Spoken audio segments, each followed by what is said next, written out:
Buenos días. Como era de esperar, se ha suspendido de manera cautelar el euro por receta en Madrid. Lo que deben saber todos los madrileños es que si faltan los 80 millones de euros que se pensaba recaudar con el euro por receta de algún sitio, deberá salir pues el dinero si finalmente el Tribunal Constitucional decide suspender la medida tras la sentencia que nos llegará en unos meses. Cataluña, Madrid y Navarra ya tienen sus apercibimientos respectivos por parte del Alto Tribunal. Y me temo que no serán los últimos. ¿Se quejan con razón las comunidades autónomas que intentan cuadrar sus cuentas y no les permite el Estado? ¿De dónde sacarán el dinero para cumplir el objetivo del déficit? Por otro lado, parece que la Consejería de Sanidad de Castilla-La Mancha, también en esos intentos de ahorrar, se reafirma en que no van a mantener urgencias que no tienen actividad, por lo que sigue el rifirrafe entre vecinos afectados y consejería. Y no se preocupen, que yo sé que les preocupa, que ya están actualizados por fin los pagos máximos que harán los pacientes por sus medicamentos, teniendo en cuenta el IPC. Qué rápido se sube el precio de las cosas cuando afecta a las cuentas públicas, pero a las empresas nadie les paga los retrasos en las devoluciones de IVA, ni a los particulares por el retraso en las devoluciones de la renta. Bueno, no me quiero quejar. Vamos a la actualidad sanitaria de la mano de Lucía Barrera y luego debatimos sobre estas y otras cuestiones aquí en Toma Medicina en este viernes 1 de febrero. ¿Qué tal, Lucía? Pues sí, Santiago, no vamos a quejarnos hoy porque comenzamos con una buena noticia. Es la primera vez en casi una década, desde 2004, que la factura de medicamentos cae por debajo de los 10.000 millones de euros al año. Parece que las medidas llevadas a cabo por el Ministerio de Sanidad han dado sus frutos, pero ¿será suficiente para evitar nuevos ajustes en las cuentas sanitarias? Los ciudadanos seguimos poniendo de nuestra parte. ¿Ponen lo mismo los gestores? Vamos a creer que sí. El Ministerio de Sanidad hizo públicos esta semana los datos del gasto farmacéutico de diciembre y con ello llega el balance de los 6 primeros meses del nuevo copago farmacéutico, así como la obligación de prescribir por principio activo. El resultado ha sido una caída del gasto farmacéutico del 12,2% respecto al 2011. Los 6 primeros meses de aplicación de la reforma sanitaria, entre todos hemos ahorrado 1.107 millones de euros en farmacias. Esta disminución se debe a la bajada del 6,1% del número de recetas, así como una caída del gasto medio en cada una de ellas del 6,5%. 6 meses han bastado para que el número de recetas per cápita hayan bajado casi al mismo nivel que se registraba en abril de 2003.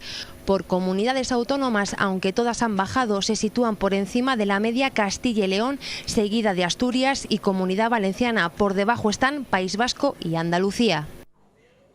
Pues horas después de que el Ministerio de Sanidad publicara estos datos, el sector farmacéutico y de tecnología sanitaria ofrecía la otra cara de la moneda, la de la deuda, que dista mucho de ser idílica. A 31 de diciembre de 2012, las facturas pendientes de pago de las comunidades autónomas ascendían a 6.019 millones de euros, de los cuales 3.212 correspondían a medicamentos suministrados a hospitales y el resto a las empresas de tecnología sanitaria. La buena noticia es que para ambos sectores el volumen de la deuda y los plazos medios de pago al cierre de 2012 son la mitad de lo que existían en un año antes para las empresas farmacéuticas y un 42% menos para la tecnología sanitaria. La mala es que la nueva bolsa de deuda demuestra que los mecanismos puestos en marcha de 2012 para poner al día los pagos con los proveedores sanitarios no han solucionado la incapacidad autonómica de hacer frente a los pagos. De todas las administraciones, tan solo Ingesa y Navarra no pueden considerarse morosas, debido a que ambas se encuentran prácticamente en el plazo legal de pago. Muy lejos se encuentran la Comunidad Valenciana, la única que supera los 400 días de deuda, Andalucía y Madrid, principales deudoras. Y nos vamos ahora hasta Castilla-La Mancha, porque allí el gobierno de María Dolores de Cospedal ha anunciado que no cerrará las urgencias nocturnas a la espera de que el Tribunal Superior de la Comunidad resuelva si el cambio en la legislación de los puntos de gestión continuada es o no legal. La Consejería de Sanidad de Castilla-La Mancha anunciaba esta semana que de momento no cerrará las urgencias nocturnas en 21 centros como había anunciado. A pesar de que el Tribunal Superior de Castilla-La Mancha avaló alguno de los cierres, la comunidad esperará que se aclare la situación judicial, ya que considera que los continuos cambios en las prestaciones perjudican a los ciudadanos. Este tribunal decidió, sin embargo, que permanezcan abiertas las urgencias nocturnas de Tembleque en Toledo y las de La Budia y el Pobo de Dueñas en Guadalajara. Se trata de una decisión cautelar hasta hasta que se decida si el cambio en los horarios de los puntos de atención continuada se ajusta a derecho. Así, las urgencias cerraron por las noches a partir del lunes 14 de enero, pero desde el jueves 18 ya permanecieron abiertas. Cambiamos de asunto. A pesar de que las tasas de supervivencia se han incrementado significativamente en los últimos años, el cáncer es aún la primera causa de muerte en nuestro país. El lunes se celebra su Día Mundial y este año el mensaje suena alto y claro. En oncología, cada avance se describe con mayúsculas. Este es el lema de la Sociedad Española de Oncología Médica para celebrar su Día Mundial. Y es que cada paso, por pequeño que sea, siempre es importante. Lo que queremos poner muy clarito es que los pequeños avances han hecho o han conseguido que ahora estemos donde estamos. O sea, avance, como se dice, de un mes, de 2 meses, de 6 meses, me da igual. Porque claro, ese tiempo para cada uno es muy importante. Pero no hay una vacuna que se decía antes contra el cáncer, sino los pequeños avances, tanto en diagnóstico como en terapéutica, son los que han conseguido que hoy ciertos tumores estemos por un 85 un 90% de curación. Precisamente estas innovaciones han permitido que aumenten las posibilidades de opciones terapéuticas para tratar esta enfermedad. En este sentido, la crisis económica es la responsable de que los pacientes hayan denunciado las dificultades y diferencias que existen a la hora de acceder a estos fármacos. Por su parte, los expertos aseguran que los fármacos imprescindibles para pacientes con cáncer están totalmente garantizados. Los fármacos, vamos a decir, de primera línea, no ha habido dificultades. Donde está habiendo, no que se nieguen, porque todos los fármacos que están aprobados por el Sistema Nacional de Salud tienen que dispensarse, es poner trabas, poner dificultades para el acceso a este tipo de fármacos en indicaciones en segundas o terceras líneas de indicación. A pesar de estas dificultades, las expectativas en la lucha contra esta enfermedad son buenas y esperanzadoras. El futuro lo veo bien porque yo creo que esos pequeños pasos, que al principio eran pasos muy cortitos, en los últimos años estamos dando pasos un poquito más grandes, con lo cual nosotros tenemos esperanza que los principales tumores, pues en pocos años hayamos conseguido muchas cosas. Y aprovecho para lanzar el mensaje en cáncer de colon: si la prevención se generaliza en toda España, que solo el 17% de la población tiene en estos momentos cobertura para la detección precoz, y con los tratamientos actuales sería un tumor que en muy poco tiempo estuviéramos por encima del 90% de curaciones. Y el cáncer de pulmón, vuelvo a hablar prevención, si se sigue con la política de no tabaco, pues el cáncer de pulmón descenderá de forma importantísima y los avances de tratamientos médicos poquito a poco se irán consiguiendo más cosas. En definitiva, en los últimos años se ha conseguido que la mitad de los pacientes tengan una supervivencia superior a los 5 años. Sin embargo, los expertos recuerdan que se ha de seguir insistiendo en la prevención y la investigación para luchar contra el cáncer.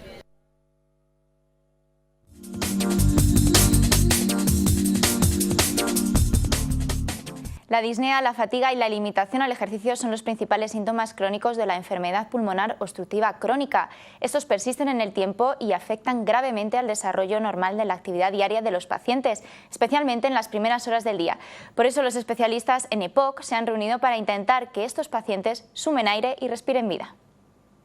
La EPOC sigue siendo una de las enfermedades crónicas con mayor incidencia en nuestro país, una de las formas más eficaces para reducir el impacto de la patología en la calidad de vida de los pacientes es el control de los síntomas matutinos. Para ello se ha puesto en marcha la iniciativa Suma Aire, Respira Vida, de la mano de Novartis y la Sociedad Española de Neumología y Cirugía Torácica. Tenemos bastante trabajo por hacer. En primer lugar, la población general debe de reconocer que la EPOC es importante, debe reconocer el efecto que tiene el tabaco sobre el pulmón, sobre los síntomas respiratorios, y debe recordar que tener síntomas respiratorios, aunque uno sea fumador, no es normal. Tener tos, tener ahogo, tener expectoración es algo que, a pesar de que sabemos que está asociado al tabaco, no es de ninguna manera normal. Esta es una asignatura pendiente tanto para los médicos como para los pacientes. Es una enfermedad que, por desgracia, no somos capaces de curar.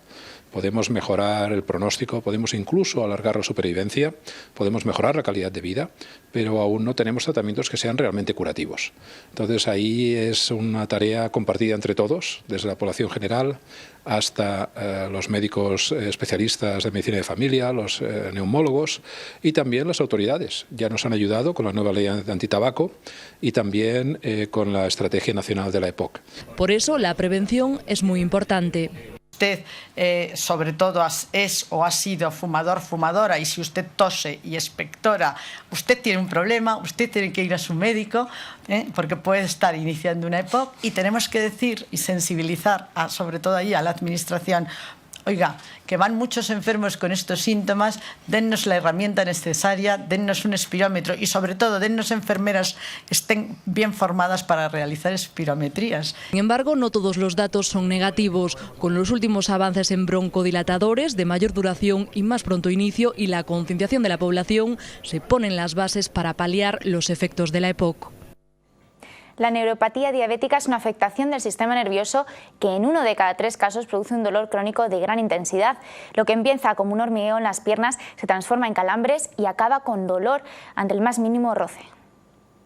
El 13% de la población adulta es diabética y de ellos el 50% desarrollará una neuropatía diabética, la complicación más frecuente de la diabetes. A pesar de ello y del intenso dolor que sufren los pacientes, su diagnóstico no es fácil, puesto que en la mayoría de casos es detectable únicamente mediante pruebas. Cuando la diabetes ocasiona un daño en las fibras nerviosas de las personas. Cuando esas fibras nerviosas están deterioradas o dañadas o disfuncionales, muchas veces se produce dolor y es lo que llamamos nosotros neuropatía diabética dolorosa. Varias maneras de abordar o de tratar esta enfermedad y esta complicación de la diabetes, y efectivamente la primera parte del tratamiento es justamente la prevención. Hay varias formas de prevenir que esta complicación se dé o que se disminuya la frecuencia de esta complicación. Una de ellas, la más importante, es el control glucémico.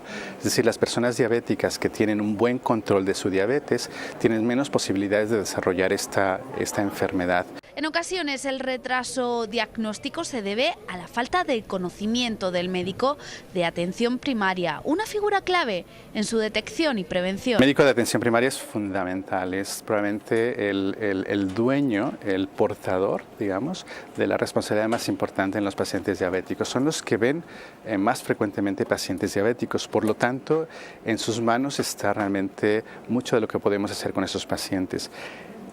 ¿Qué es lo que tiene que hacer un médico de atención primaria? Pues primero que nada, intentar formarse mejor, sentirse más cómodo cuando tenga un paciente que además de la diabetes le esté comentando problemas de tipo dolorosos o síntomas de tipo dolorosos.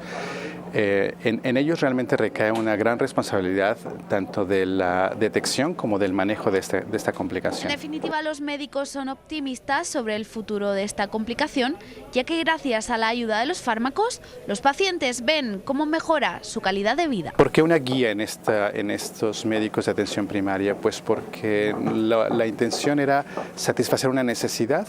Recientemente ha habido una encuesta de la Asociación Española del Dolor en la cual se manifestaba una necesidad de los propios médicos de querer recibir formación o de querer recibir ayuda en cuanto a facilitar de alguna manera la práctica clínica, unificar un poco criterios, dar algunos consejos de cómo manejar a esos pacientes, de cómo detectarlos, dar también algunos criterios unificadores en cuanto a qué hacer cuando un paciente viene a nuestra consulta.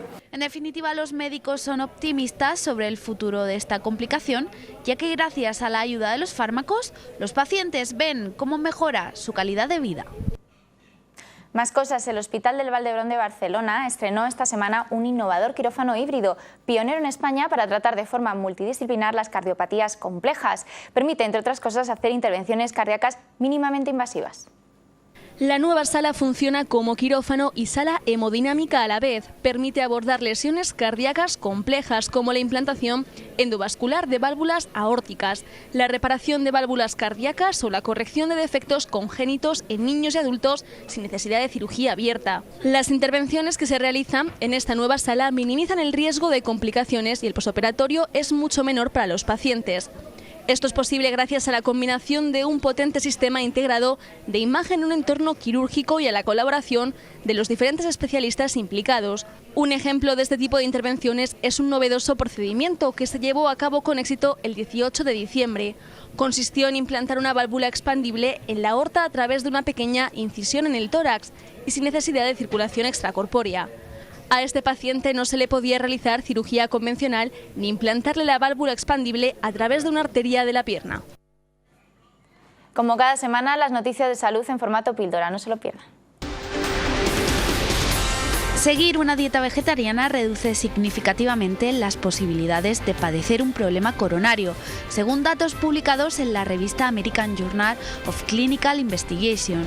Esta investigación se llevó a cabo con un seguimiento a casi 45.000 voluntarios de Inglaterra y Escocia, 15.000 de los cuales no comían ni carne ni pescado. Los resultados pusieron de manifiesto que las posibilidades de padecer un problema de corazón se reducía a nada menos que un 32% de los voluntarios que confesaban seguir una dieta mediterránea. Y la protección se mantenía después de tener en cuenta otras variables influyentes como la edad, el tabaquismo o la cantidad de ejercicio que realizaban. En definitiva, estos datos no hacen más que confirmar el importante papel que cumple la alimentación en la prevención de las enfermedades del corazón.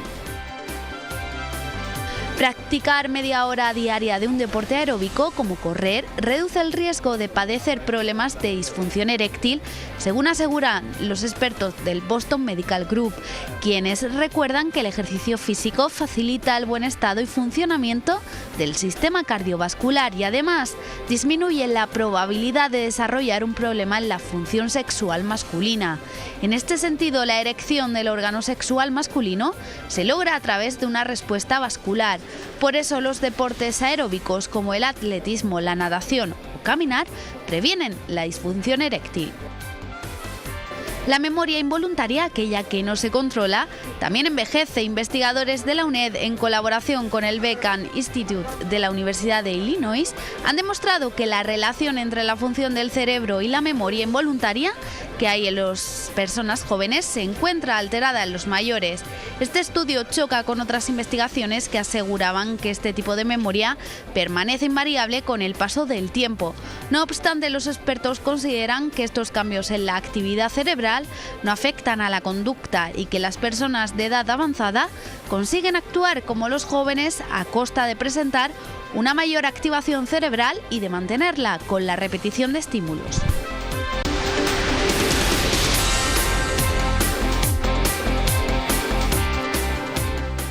La Unión Europea cifra en 20% la incidencia total de enfermedad atribuible a factores ambientales en países industrializados. Se estima que si una ciudad como Madrid o Barcelona redujera el nivel de contaminación al recomendado internacionalmente, se disminuiría en 1.800 el número anual de ingresos hospitalarios por enfermedad respiratoria y cardiovascular y en 3.500 el número de muertes. Para hablar de todo ello, contamos hoy con el presidente de la Sociedad Española de Sanidad Ambiental, doctor José María Ordóñez. Buenos días. Muy buenos días.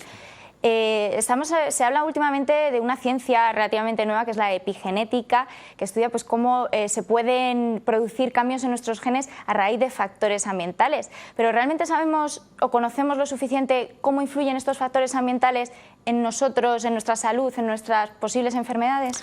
Vamos a ver, si la epigenética es una ciencia nueva, moderna, digamos, con un recorrido tremendamente importante, pero yo no soy un experto en epigenética.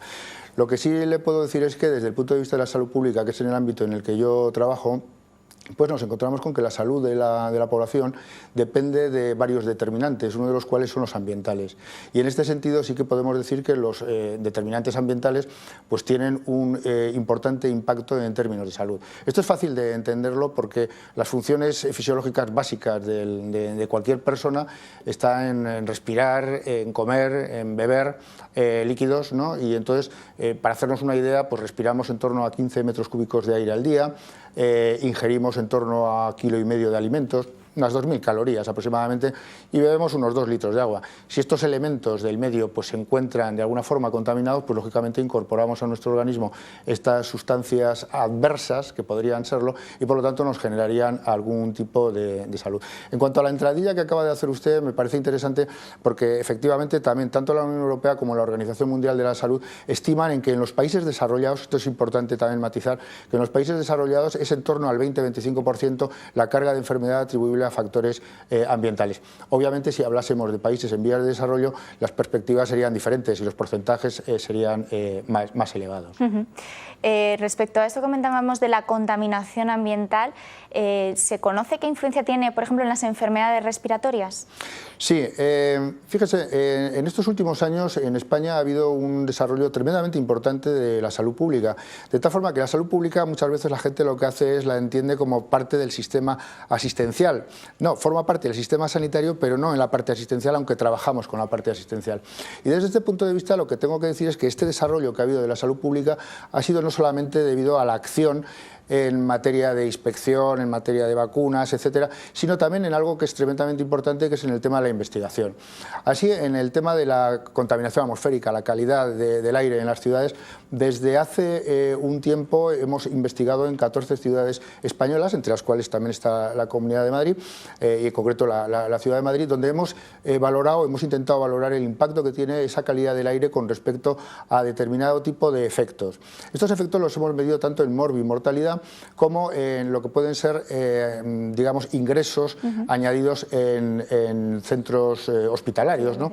Para tratar pues, el agravamiento efectivamente de esas patologías de base que pueden ser respiratorias o cardiovasculares. Y efectivamente hemos encontrado que existe una relación y por lo tanto la calidad del aire está íntimamente relacionada con al menos parte de la magnitud de esos problemas. Por eso es importante el que se sigan manteniendo una buena monitorización de lo que son la calidad del aire y sobre todo que en este sentido se adopten medidas tanto legislativas como de planes de actuación. Recientemente ha habido una jornada en la que ha participado responsables del Ministerio de Agricultura, Alimentación, Medio Ambiente y el Ministerio de Sanidad, Servicios Sociales e Igualdad, en el cual han puesto de manifiesto la existencia en este momento de un borrador de plan que se llama Plan Aire, que además justamente coincide en que el año 2013 es el año del aire en la Unión Europea, y entonces hemos ofrecido desde la propia Sociedad Española de Sanidad Ambiental aportar nuestros comentarios, si así lo estiman conveniente, tras la lectura de lo que sería el propio documento. Quiero decir que sí es un problema, pero también hay que decir que desde la Administración, sobre todo desde la Administración europea, que se muestra tremendamente ágil, se están arbitrando diferentes marcos legislativos y diferentes campos de actuación o planes de actuación que posibilitan precisamente el ir mejorando lo que sería nuestra propia calidad del aire. Pues de lo que respiramos nos vamos un poco a lo que comemos. ¿Qué son los disruptores endocrinos y cómo influyen en nuestra salud? Es una pregunta tremendamente interesante. A mí me habría gustado que un socio nuestro, que además es un eminente investigador, y su grupo hubiesen respondido esta pregunta, o incluso le invito a que le haga una entrevista. Es el profesor Olea y su equipo de la Universidad de Granada. Él es un experto ya reconocido a nivel internacional, que fue uno de los pioneros en España que trabajó en esto. De forma sencilla, los disruptores endocrinos no dejan de ser sino unas sustancias sintetizadas por el hombre, de tal forma que al vernos expuestos a ellas, de alguna forma alteran el normal funcionamiento de las hormonas. Entonces, el sistema endocrino que tenemos los humanos, que de alguna forma lo que hace es regular el resto de sistemas que tenemos a través de las hormonas, se ve alterado, con lo cual puede provocar determinado tipo de efectos nocivos. Parece ser, en base a la literatura científica, que uno de los sistemas que más se ve afectado por los alteradores endocrinos sería el sistema reproductivo, de tal forma que los efectos más inmediatos se podrían manifestar en problemas relacionados con la infertilidad o problemas relacionados con determinado tipo de cánceres vinculados a este sistema. Pues no hemos resistido a hablar un poco de eso que está en boca de todos, pero no se sabe muy bien si existe o no, el tema del cambio climático, que ha habido cierta polémica con este tipo de situaciones, si hay, no hay, o vamos a ver, ¿qué investigaciones hay de la sociedad para que...? Sí, la Sociedad Española de Sanidad Ambiental lo que ha hecho ha sido trabajar sobre un posible escenario de cambio climático. Nosotros tampoco entramos ni a tomar posición a favor ni en contra, para eso existen otros expertos y entre ellos está el propio Panel Internacional del Cambio Climático, que en todo caso lo que ellos sí apuestan porque se está produciendo un cambio climático. A nosotros lo que nos interesaba era más desde un punto de vista de salud pública, era ante un escenario previsible de cambio climático, ¿qué podemos hacer desde la salud pública en nuestro país, en España, ¿no? Un país moderno, desarrollado, con un sistema de salud pública, por lo menos hasta las fechas actuales, yo creo que tremendamente importante, tremendamente desarrollado. Y entonces lo que hemos hecho ha sido trabajar un grupo de expertos para publicar un documento que lo titulamos así, Cambio Climático, repercusiones en salud. Está colgado en nuestra página web de la Sociedad Española de Sanidad Ambiental, que es www.sanidadambiental.com. Es muy sencillo. Puede tener cualquier persona acceso al mismo. ¿Qué es lo que hemos hecho en este documento? Pues fundamentalmente trabajar aquellos factores de riesgo que se podían ver agravados de alguna forma ante ese escenario de cambio climático, como pueden ser el incremento de número de olas de calor, que tanta repercusión tuvo en España en el año 2003, no solo en España, sino también en el resto de países de la Unión Europea. Quizá Francia fue el que mayor magnitud de mortalidad tuvo entre su población, sobre todo población anciana. Además, queremos ver en qué medida, o hemos planteado en qué medida se podría ver alterada la calidad del agua de abastecimiento. Nos interesa el tema de enfermedades vinculadas a través de los alimentos o que pueden servir los alimentos de transmisión, como salmonela, etcétera. Nos interesaba también mucho el tema de las radiaciones ultravioletas.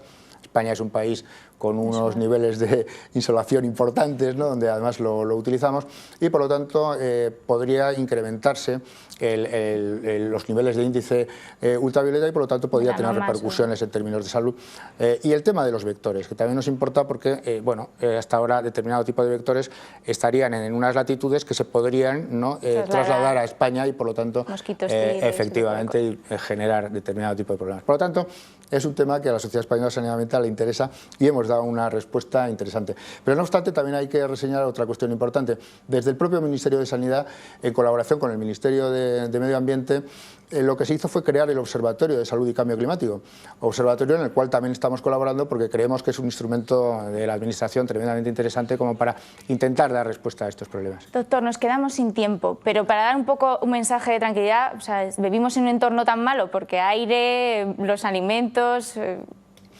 Bueno, yo creo que hay que ser optimista. Quiero decir que siempre el hombre se ha encontrado en cada momento de su historia con determinado tipo de problemas ambientales a los cuales ha sabido encararlos. En este momento pues tenemos otros diferentes a los que hemos podido tener en tiempos pretéritos, pero lo que es importante es saber que tenemos una estructura administrativa que puede dar pie a intentar vigilar y controlar. Por esto es muy importante la labor que se hace desde salud pública. Hay toda una serie de inspectores de salud pública, farmacéuticos, veterinarios, médicos, que lo que hacen es a través de una inspección y de un control del medio, que es una labor tremendamente silenciosa, que prácticamente no se ve, pero que sin embargo juega un papel tremendamente relevante para evitar la aparición de enfermedades y por lo tanto para proteger a la población de los efectos, en este caso ambientales, en la salud de la población. Doctor Ordóñez, pues muchas gracias por habernos acompañado hoy. Gracias a ustedes. Nos despedimos, pero nos vamos con un vídeo que cuenta la historia de una persona que ha conseguido recuperar su niñez gracias a unos pulmones. No se lo pierdan y después de esto el debate de Toma Medicina. Anas tiene 13 años y desde los 6 meses de vida tiene una fibrosis quística pulmonar. Hace unos días le realizaron el primer trasplante de pulmón infantil en la Comunidad de Madrid. Antes de esto, respirar para él suponía un esfuerzo de titanes. La operación, pues me faltaba un poco el aire y me fatigaba y no podía correr. La mayoría de las cosas no podía hacerlas. Estaba un poco nerviosa porque algo saliera mal, pero luego ya salió todo bien y ahora estoy muy bien y muy contento. Esta operación ha sido posible gracias al proyecto conjunto del Hospital de la Paz y el Hospital Puerta de Hierro para crear un programa integral de trasplante pulmonar infantil con el objetivo de ampliar la oferta y mejorar la calidad asistencial de los niños. De esta forma, la Comunidad de Madrid se ha convertido en la primera región española en realizar todos los tipos de trasplantes de órganos adultos e infantiles acreditados en España por la Organización Nacional de Trasplantes. Gracias a esto, ahora Nas va al colegio, se va de excursión y tiene exámenes. Algo poco novedoso para un niño de su edad y que, sin embargo, para este pequeño significa recuperar su vida, gracias a sus nuevos pulmones.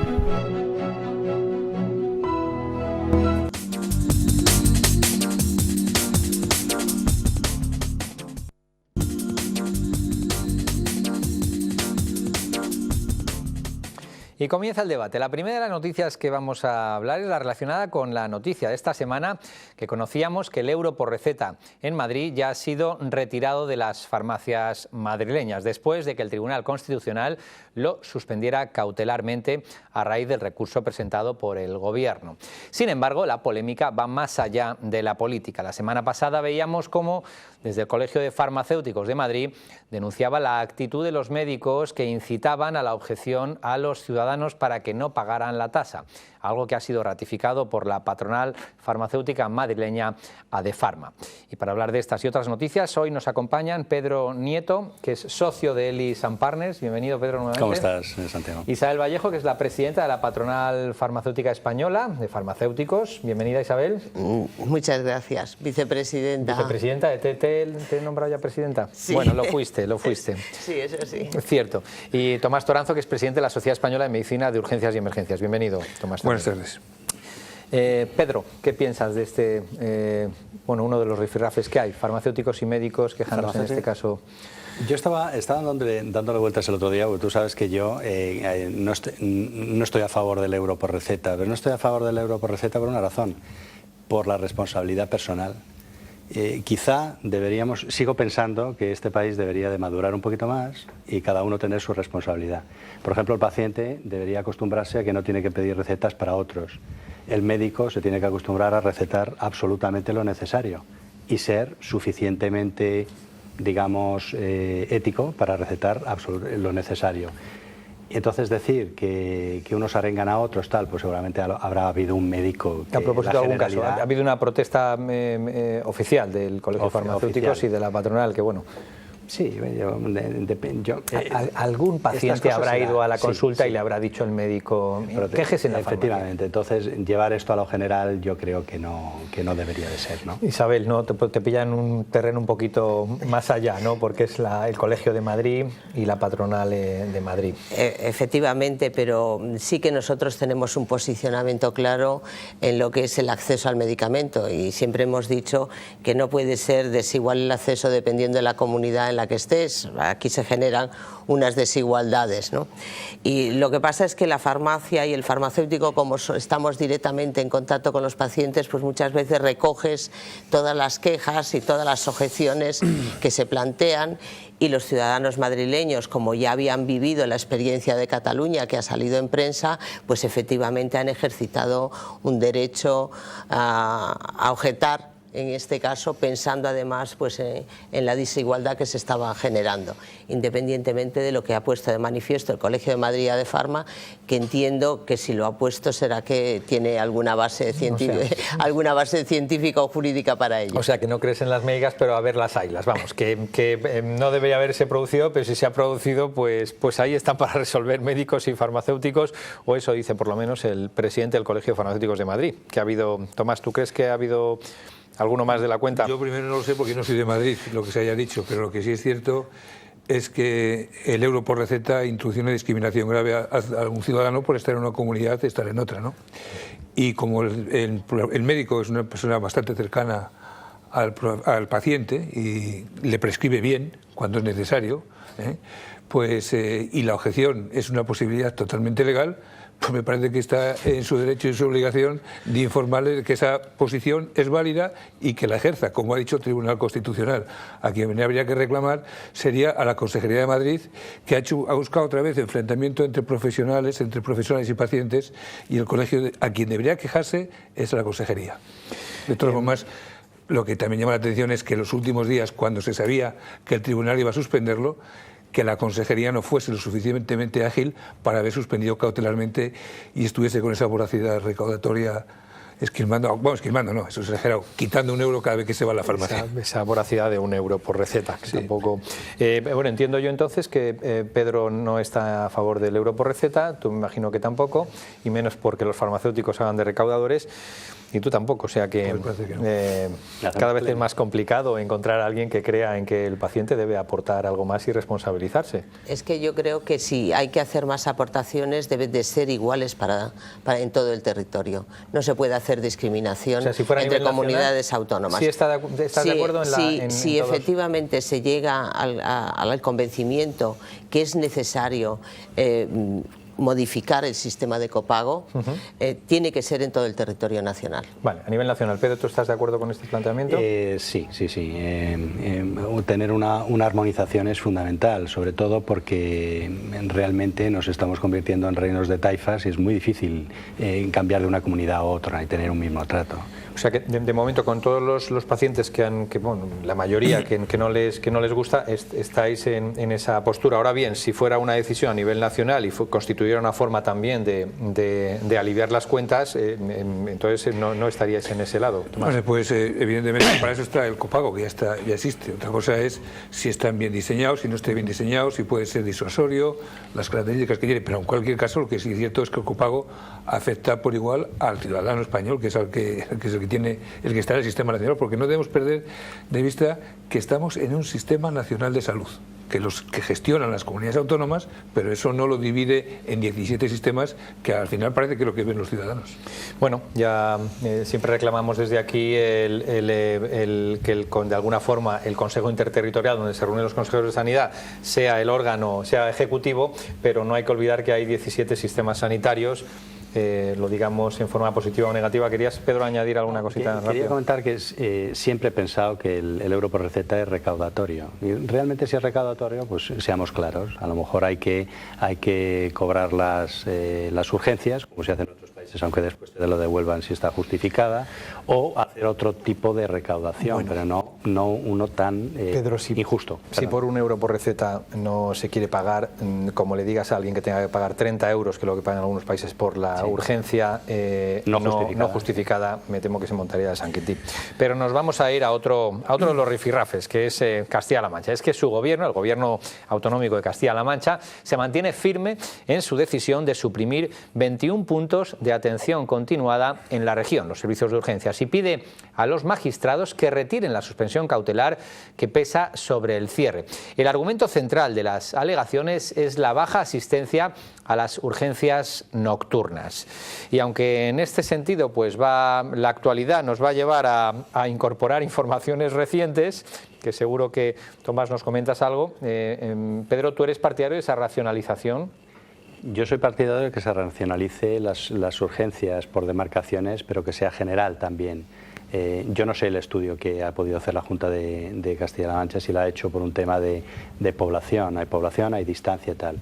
Yo creo que hay un modelo, que seguramente me lo puedes confirmar, en Holanda, que es quizá el modelo clave en toda Europa. Es la forma de demarcación que tienen las urgencias. Todo el mundo tarda 20 minutos máximo en llegar a su centro de urgencias.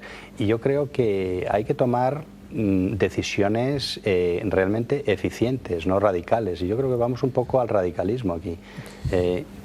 Por otro lado, no estoy en absoluto de acuerdo que los tribunales de justicia se metan en una decisión administrativa de esta forma, ¿no? Pones el ejemplo de Holanda, que probablemente planifique bastante bien. Yo no creo que se planifique mal en España, pero no tienen una farmacia a 10 minutos de casa, como tenemos aquí, y encima siguen apretando la tuerca.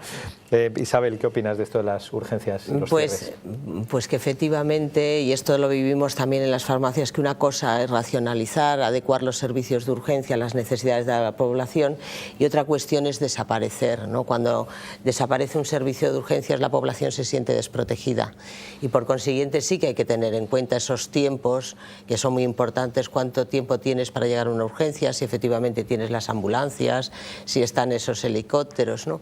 Pero llevamos un tiempo que estamos asistiendo a un planteamiento de que el sistema nacional de salud es insostenible, y que por tanto hay que racionar. En este sentido, hay que quitar servicios, hay que quitar márgenes, hay que quitar prestaciones, y a lo mejor lo que tendríamos que ir es a otro pensamiento.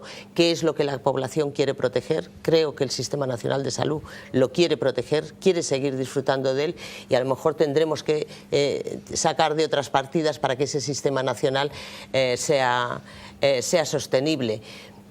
Porque cuando estamos hablando de servicios públicos, como es la farmacia y como son las urgencias o son los hospitales o es una consulta médica, no podemos pensar solo en términos de rentabilidad.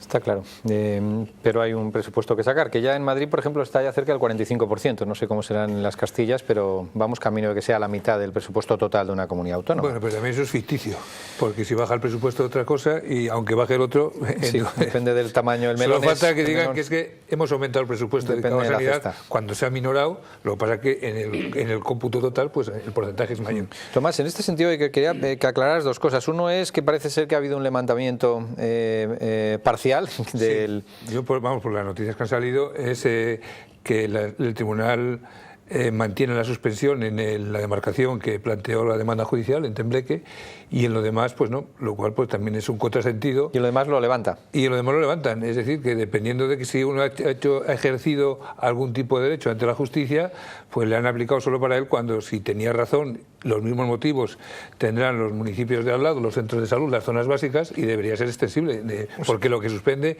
es una decisión administrativa, pero porque había unas normas, unas leyes, unos decretos que garantizan la accesibilidad, una serie de cosas. Sí, tienen pasos los parlamentos, y lo que hay que hacer es hacerlo de forma normal, como está en nuestro Estado de Derecho. O sea, aquí en España el problema está en que decisiones de gran trascendencia se toman demasiado precipitadamente, sin dar participación ni a profesionales que nos reclaman para que le valemos las decisiones, y sin contar también con otros interlocutores sociales que tienen mucho que decir.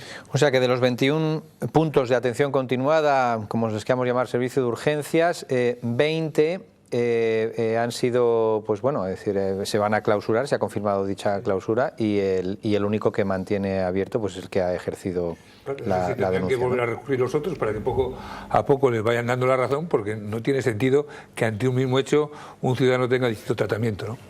Pero de todas formas, otra cosa que has comentado, yo creo que sí es importante, es punto de atención continuada a urgencias o como se llamen. Sí. Es que el hábito hace al monje también. A veces no, pero a veces sí. Y evidentemente en la atención primaria son puntos de atención continuada.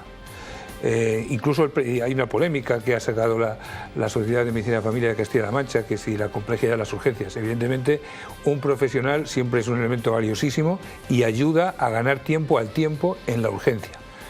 La urgencia compleja en España ha mejorado muchísimo en los últimos años con los sistemas de emergencia extrahospitalarios. Ahora te preguntaré sobre eso, Tomás. No quiero alargarme un poquito más. Vamos a hacer una breve pausa, unos segunditos, y estamos de nuevo con ustedes.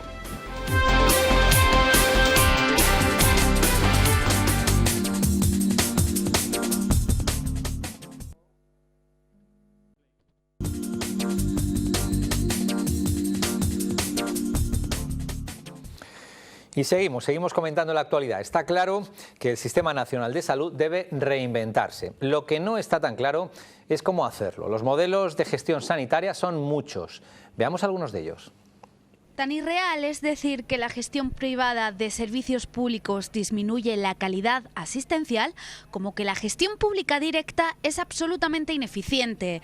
Para poner algo de orden en estas posturas tan extremas, la Sociedad Española de Directivos de la Salud ha elaborado una declaración en la que dice que no se puede demonizar ninguna de estas fórmulas y apuesta por que parte de los hospitales convencionales se transformen en empresas públicas que ya funcionan con éxito en Andalucía y Cataluña. Bueno, ya empieza el debate a ser un poquito más profundo y ya se aportan datos y se está propiciando el que se escojan, que al final no hay ni fórmulas buenas en un lado ni buenas en el otro. Me imagino que, como todo, la combinación de ambas, lo público y lo privado, eso es la adecuada. ¿Qué opinas, Pedro? Pues opino que, sinceramente, quizá la consejería, la gente de la administración que ha tomado la decisión o que está empezando a tomar la decisión ha actuado un poco precipitadamente, como hablábamos antes, y sobre todo por una cosa básica, que es no tomar en cuenta a los profesionales en la toma de decisiones. profesionales, sobre todo médicos, enfermeras, en la toma de decisiones. ¿Por qué no se las ha tomado en cuenta? Porque creemos, muchas veces todos creemos que conocemos la verdad o que sabemos que es la solución definitiva y que sobre todo los otros nos lo van a rechazar. Y quizás si les metes en el trabajo, pues seguramente hubiera salido una fórmula intermedia muy interesante para todos. Hablamos de la externalización de los servicios sanitarios, sí, en la Comunidad de Madrid, algo que se está haciendo en Cataluña, en la Comunidad Valenciana. Cataluña, de hecho, externalización lleva, con los centros de salud, lleva ya 25 años, tienen una gran... Pero lo curioso es que la externalización de centros de salud en Cataluña, los médicos son copartícipes de esa externalización. En la mayoría de los casos sí, en algunos casos ya se En algunos casos no, efectivamente. Pero aquí quizás ahora nos comentará Tomás, quizá el anuncio repentino ha sido un poquito lo que trastocó, según lo que piensas, porque ¿no? hay que contar con la gente, es que somos personas. Isabel. Bueno, pues yo creo que cuando dejas solamente a la gestión privada y a la rentabilidad económica los servicios públicos, realmente puedes tener recortes dentro de los servicios que se prestan a los ciudadanos. En este caso no voy a hablar del caso de los hospitales porque es un caso que desconozco internamente y ellos saben perfectamente cómo se realiza allí la gestión y los problemas económicos que tienen, pero sí puedo hablar, por ejemplo, de la farmacia, que es un establecimiento privado pero de interés público, y esto lo que pone de manifiesto es que el gobierno puede, por criterios de interés general, por criterios de salud pública, imponer obligaciones. Esa es una ventaja siempre para los estados cuando quieren proteger la salud, que tengan realmente mecanismos de imponer obligaciones de servicio, de imponer obligaciones de atención a los pacientes. Si dejamos solamente que esto sea diseñado para que se busquen criterios de rentabilidad, como hablábamos antes en el caso de las guardias, entonces también estaremos perdiendo realmente capacidad de accesibilidad y de mejora en la atención a los ciudadanos. Los expertos de SEDISA, la Sociedad Española de Directivos de la Salud, hablaban de que el mejor modelo, o uno de los mejores sería, por el que apuestan ellos al menos, es la empresa pública. ¿Qué opinas, Tomás? Bueno, nosotros defendemos el Sistema Nacional de Salud Público en toda su extensión, en la financiación, en la provisión y en la gestión, sin descartar, como se comentaba en algunos sitios, que había algo de gestión privada o concertada. Tampoco es lo mismo la gestión privada con ánimo de lucro que la de sin ánimo de lucro, ¿no? Con fundaciones y cosas de estas. Pero en cualquier caso, yo creo que lo comentaba antes, el problema está, o la clave está en que no se cuenta con los profesionales. Y con los profesionales siempre se ha tratado de contar, que es el gran reto que tiene el Sistema Nacional de Salud, que está excesivamente politizado, y se trata de hacer clientelismo electoral con las decisiones sanitarias. Siempre se recurre a los profesionales, yo me acuerdo desde la nueva fórmula de gestión cuando se implantaron, pero los profesionales siempre hemos estado desplazados y solo nos quieren escuchar si les damos la razón en lo que nos quieren preguntar. Si no, nosotros estorbamos, estamos mucho más implicados y mucho más comprometidos con los pacientes, con un sistema, yo creo que es una profesión muy vocacional la nuestra, y todo el mundo trabaja porque le pagan, pero tiene un compromiso social importante, y somos los que tenemos que opinar mucho en esto, y no con la velocidad y con, a veces, si no hay intereses ocultos, a veces lo parece, porque el modus operandi pues parece auténticamente siniestro, y bueno, pues da que sospechar. Entonces, cuando se genera desconfianza, pues además es lógico que la respuesta sea virulenta.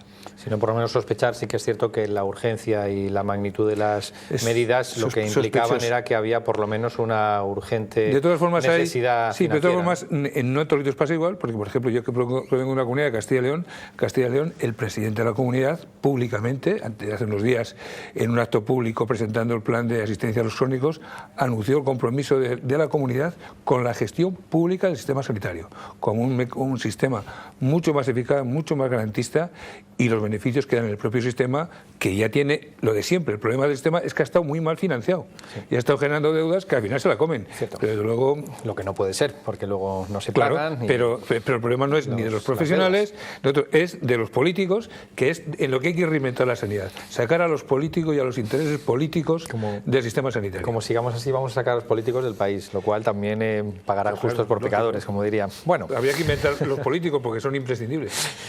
Bueno, pues nos vamos a eso que anunciaba antes, que no se preocupe, que van a subir algunas cositas. Y es que el Ministerio de Sanidad ha aprobado los nuevos topes de copago farmacéutico que entrarán en vigor el próximo 1 de febrero, vamos, ya, tras su actualización con respecto del IPC de 2012. A partir de esa fecha se procederá a actualizar pues entre un 1,69% y un 1,8% todos los topes de aportación por copago farmacéutico. ¿Cómo quedan las cifras? Para los medicamentos destinados a crónicos, el límite máximo de aportación sufre un ascenso del 1,69%, colocándose en los 4,20 euros por envase, cuando en 2012 era de 4,13 euros. Asimismo, se han actualizado los límites de aportación mensual para las personas que ostenten la condición de pensionista según su renta anual de la siguiente forma. Para aquellos cuya renta anual no supere los 18.000 euros, el copago farmacéutico asciende un 1,75%, colocándose la tasa en los 8,14 euros mensuales. Para los pensionistas de renta anual situada entre 18.000 y 100.000 euros, el incremento se sitúa en el 1,78% hasta los 18,32 euros mensuales. Por último, los pensionistas de renta anual superior a los 100.000 euros, el incremento es del 1,8%, siendo el nuevo tope de aportación mensual 61,08 euros. Bueno, muchos datos y muchas cifras. Lo que sí está claro en que entre subidas de 7 céntimos, y de unos pocos euros al año, pues no parece que sea. A mí lo que me sorprende es la capacidad de actualización tan rápido que tiene esto de los topes ahora. A mí lo que me sorprende es, sinceramente, en este gobierno, y mira que estoy de acuerdo con muchas cosas de las que hace, sí, pero no sé si hay alguien de marketing o de comunicación en este gobierno, porque subir un 1,8%, generar una noticia en contra por 7 céntimos de euro, me parece una torpeza importante, porque además se ha puesto los topes hace muy poco tiempo, es decir, no llevamos un año natural. No era necesario. No era necesario. Y por otro lado hay que ser valiente en el sentido de que si realmente la sostenibilidad del sistema no se puede financiar, pues hay que decirlo. Y a lo mejor hay que bajar otras partidas. Y lo que estábamos comentando antes, si realmente la gente ve como un valor añadido esencial la sanidad, en general, pública, privada, la sanidad, bueno, pues a lo mejor hay que recortar otras cosas de forma mucho más drástica. Bueno, si les preguntáramos a los ciudadanos si quieren recortar de la sanidad o de otras cosas, o de los coches oficiales, la respuesta estaría mucho más clara. Efectivamente. Siempre nos queda aquello de decir, bueno, pues que vayan a la farmacia y que le protesten al farmacéutico por los 7 céntimos, ¿no, Isabel? Bueno, sí, siempre es un recurso, pero en realidad quizás donde está el error es que durante 20 años se le ha transmitido al ciudadano que no necesitaba contribuir económicamente, que ya contribuía a través de los impuestos y que tenía un acceso total al medicamento y a la atención médica. Y entonces, pues lo que ha sucedido es que son muchas medidas en muy poco tiempo. De repente se le traslada al ciudadano que el sistema es insostenible, que no se puede mantener, que se recortan servicios, que se aumentan los copagos y a lo mejor si estas medidas, que ya se viene diciendo hace mucho tiempo, ya en el año 2000 decíamos que el sistema empezaba a tener problemas de viabilidad económica, si hubiéramos tomado medidas desde ese momento, pues no estaríamos en la situación precaria que estamos ahora. Entiendo que a los ciudadanos no les gustará esta actualización del IPC porque efectivamente hace muy poco tiempo que se ha instaurado el copago. No es una cifra significativa y quizá tendremos que ir en esa vía de que poco a poco tendremos que contribuir más para mantener el sistema. Tú como Pedro eres de los que debería de haberse comunicado, para empezar debería haberse empezado en el año 2000 a tomar algunas de las medidas, pero claro, todas de golpe, al tiempo y de forma, vamos a decir, con escaso margen pues temporal y de una forma un poco abrupta, pues aunque sean 7 céntimos, efectivamente todo esto parece que cansa bastante, ¿no, Tomás? Bueno, pues cansa y además cuando los argumentos y lo que decía la torpeza posiblemente del gobierno, hace poco no se subían las pensiones, no se actualizaban y resulta que ahora es imprescindible subir 7 céntimos en la contribución de los pensionistas. O sea, es una cosa que, bueno, también está en la línea de incumplimiento sistemático que tiene la Administración, ¿no?